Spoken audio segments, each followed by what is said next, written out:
4 number ঘটনা, এটা নবুয়ত প্রকাশের পরের।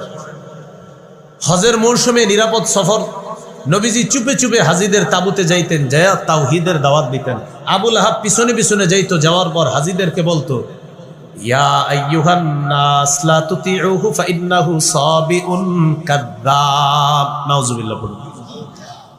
ও লোক সকল, তোমরা হজ করতে আসছো, এই লোকটার কথায় তোমরা কান দিবা না, সে হলো ধর্মত্যাগী মিথ্যাবাদী, তার কথায় তোমরা কান দিবা না। নাউযুবিল্লাহ।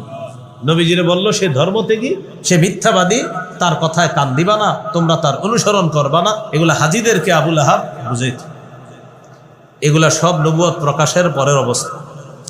এখান থেকে কি শিখলাম? নবুয়ত প্রকাশের আগে সম্পর্ক অত্যন্ত ভালো, প্রকাশের পরে সম্পর্ক হয়ে গেল খারাপ।